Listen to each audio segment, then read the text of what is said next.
22년 안에 애플페이가 한국에 출시되면 거세하겠다던 그분은 일단 살았습니다. 과연 미래를 내다본 걸까요? 자, 작년 11월 30일 드디어 현대카드가 애플페이와 독점 계약을 해서 한국에 애플페이를 출시할 것이라는 기사들이 아주 많이 올라오고 난리도 아니었습니다. 거기다가 광고 사진으로 의심되는 사진까지 유출되고 문서들까지 유출이 되었죠. 그런데 왜 아직까지 애플페이는 한국에 출시되지 않는 걸까요? 자, 그래서 이번 영상에서는 애플페이에 관련된 23년 최신 소식과 애플페이에 대한 모든 정보를 한번 담아봤습니다. 그럼 빠르게 시작해볼까요? 분명한 건 현대카드는 애플페이를 한시라도 빨리 출시하려고 애쓰는 모양입니다. 기사에는 11일 업계에 따르면 금융위원회, 현대카드, 변호인단 등은 지난해에 이어 1월 첫째 주까지도 애플페이 관련 협의를 수차례 했지만 최종 결론은 내지 못하고 있다고 하는데요. 현재 금융위에서 꼬투리 잡고 있는 문제가 개인 고객의 고유식별 정보는 암호화 등 보호 조치를 해야 하며 특히 국외로 이전되지 않도록 해야 된다. 즉 애플페이가 미국에서 들어오는 건데 개인의 정보가 국외로 유출될 수도 있는 거 아니냐라는 겁니다. 네. 자, 며칠 전에 LG U+에서 18만 명의 고객 정보가 유출됐다는 사건 다들 아시죠? 어디 그뿐입니까? 여기저기서 개인정보 유출되고 팔아버리는 게 빈번한 대한민국인데 개인정보 유출이 이렇게나 많이 되고 있는데 지금 애플페이를 걱정하고 있다? 거기다가 현재 NFC 단말기 보급 리베이트 문제 여부를 살펴보고 있다고 하는데요. 이거는 그냥 간단하게 설명드리자면 애플페이를 쓰려면 NFC 단말기를 상점마다 새로 설치를 해야 되는데 이걸 현대카드가 무상으로 보급을 해줬다는 겁니다. 그래서 이 리베이트가 여신 전문 금융업법에 위반된다는 이야기인데 현대카드 측은 간편결제 인프라 확산을 위해서 단말기를 보급한 거기 때문에 리베이트 예외 사유에 해당한다는 입장입니다. 지금 현대카드는 똥줄이 타고 있을 겁니다. 원래대로라면 11월 30일에 국내 정식 출시를 했을 거고 아무리 늦어봐야 12월 초까지 오픈을 할 거라 예상을 했을 텐데 이게 생각보다 자꾸 미뤄지니까 그러니까 뭐 자꾸 음모론도 나오고 그러는 거겠죠.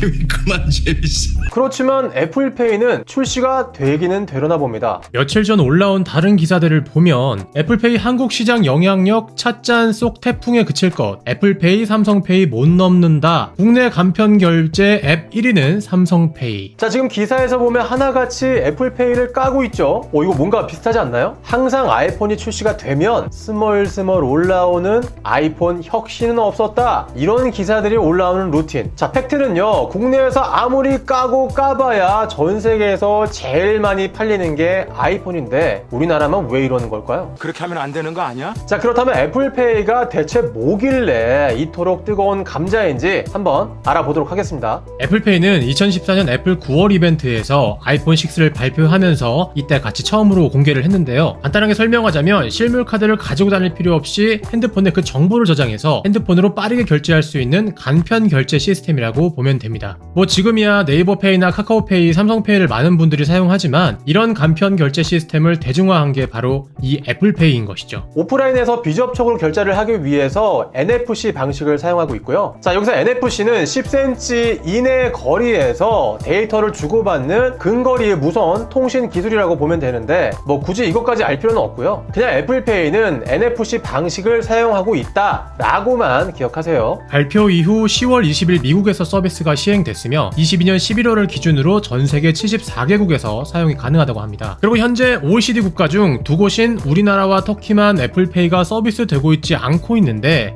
이거 참 어이가 없네요. 삼성페이는 애플페이가 출시된 바로 그 다음 해인 15년 3월 갤럭시 언팩 행사에서 처음 공개를 했습니다. 이때 갤럭시 S6를 발표했었죠. 아마도 애플을 따라잡기 위해서 부랴부랴 공개를 한 것 같아 보였는데요. 하지만 바로 출시는 되지 않았고 갤럭시 노트 5가 발매된 8월 20일에 국내에 정식으로 출시되면서 이제는 갤럭시를 선택하는 이유 중에 하나로 꼽힐 정도로 정말 편리한 간편 결제 시스템입니다. 자, 저도 갤럭시를 썼을 때 정말 삼성페이 아주 잘 쓰고 다녔는데요. 저는 지갑이나 카드를 아예 안 들고 다녔어요. 왜냐하면 핸드폰으로 교통카드, 편의점, 음식점 결제를 다 할 수 있고 거기다가 국내 카드사들은 다 등록되어 있으니까 정말 편합니다. 삼성페이는 MST라는 방식과 NFC 방식 둘 다 사용 가능합니다. 다만 현재 삼성페이로 결제할 때는 MST 방식을 사용하고 있고 이 MST는 기존 신용카드가 결제되는 단말기에서 대부분 결제가 되는 마그네틱 보안 전송 시스템이라고 알아두시면 됩니다. 자, 그렇다면 애플페이와 삼성페이는 어떤 차이점이 있을까요? 있는데요. 이걸 좀 더 파고들면 우리나라만 왜 아직까지 애플페이가 들어오고 있지 않는지를 알게 됩니다. 먼저 삼성페이가 출시되고 빠른 시간 안에 국내의 점유율을 높일 수 있었던 가장 큰 이유는 바로 카드사에게 별도의 수수료를 부과하지 않았기 때문입니다. 거기다가 MST 방식을 사용해서 기존 신용카드나 체크카드에 결제하던 단말기 그대로 사용할 수가 있으니 따로 상점에서 새로 단말기를 구매할 필요가 없었던 거죠. 근데 애플은 아까 제가 NFC 방식이랬죠. 이 NFC 방식을 사용하려면 NFC 방식을 사용하는 단말기로 새로 바꿔야 됩니다. 자, 그렇게 되면 전국에 있는 모든 상점들은 단말기를 새로 교체해야 되는 부담이 생기겠죠. 근데 뭐 이건 그렇다 칩시다. 문제는 애플은 카드사에게 수수료를 받아 먹으려고 하는 데 있어요. 그렇기 때문에 어느 카드사에서도 수수료를 주면서까지 굳이? 아니, 애플페이 없이도 장사가 잘 됐는데 왜 삥을 뜯게 되냐 이거죠. 자, 보세요. 애플페이가 도입되면 결국 시간이 지나고 나면 모든 상점에서 애플페이를 사용할 수 있을 거고, 그렇게 되면 지금의 삼성페이처럼 애플페이를 이용하는 사람들이 기하급수적으로 늘어나게 될 거고, 그렇게 되면 카드사에서는 결제가 이루어질 때마다 애플한테 일정의 수수료를 강탈당하게 되는 거죠. 자, 배민이나 요기요도 소비자와 음식점 사이에 껴서 일정의 수수료를 받잖아요. 뭐 지금이야 너도 나도 배민과 요기요를 이용해서 주문을 하는 게 이제 국룰이 됐기 때문에 이제는 음식점 사장님들도 울며 겨자 먹기로 수수료를 계속 올려도 어쩔 수 없이 사용하고 있잖아요. 왜냐하면 이걸로 결국은 다 시켜 먹으니까. 애플페이도 나중엔 그렇게 되겠죠. 자, 그런데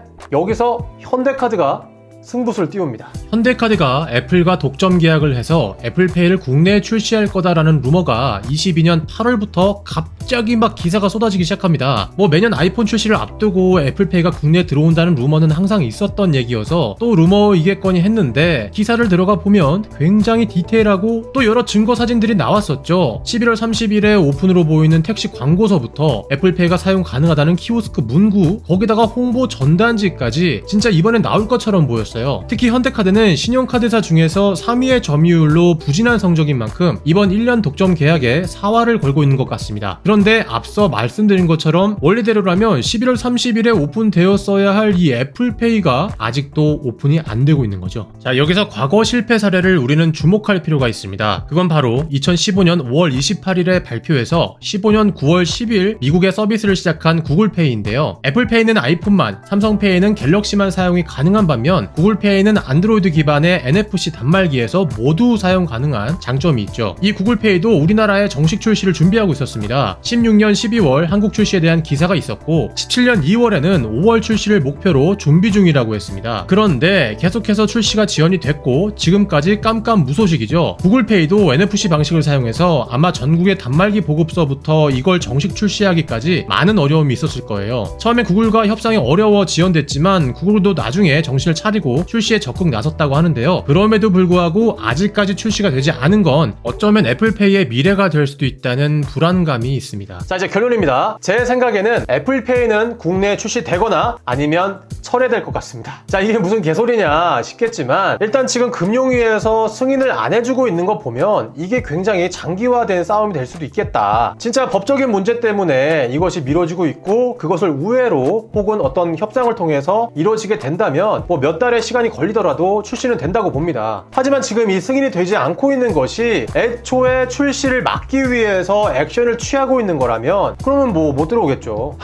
모르겠습니다. 그렇지만 저는 현재 아이폰을 쓰고 있는 사람으로서, 그리고 기존의 삼성페이를 사용해 봤고 그 삼성페이가 얼마나 편한지를 알고 있는 사람으로서 정말 간절하게 애플페이가 하루빨리 국내에 출시했으면 좋겠습니다. 저 현대카드 안 쓰거든요. 근데 현대카드 만들어서라도 쓸랑. 아마 국내 출시가 된다면 초반에는 뭐 가맹점이나 현대카드만 독점 계약을 한 이런 부분들 때문에 조금은 불편한 게 있겠지만 그래도 시간이 지남에 따라 금방 또 빠르게 전파될 것 같거든요. 특히 젊은 층들이 아이폰을 많이 쓰니까 분명 빠르게 보급되긴 할 거예요. 그래서 하루빨리 애플페이가 출시되는 그날을 기다려 보겠습니다. 자, 이 영상이 유익하셨다면 구독과 좋아요, 알림 설정 부탁드리겠고요. 저는 다음에 좀 더 신선하고 유익한 내용으로 여러분들과 함께 할 것을 약속드리겠습니다. 그럼 우리 다음에 또 만나요.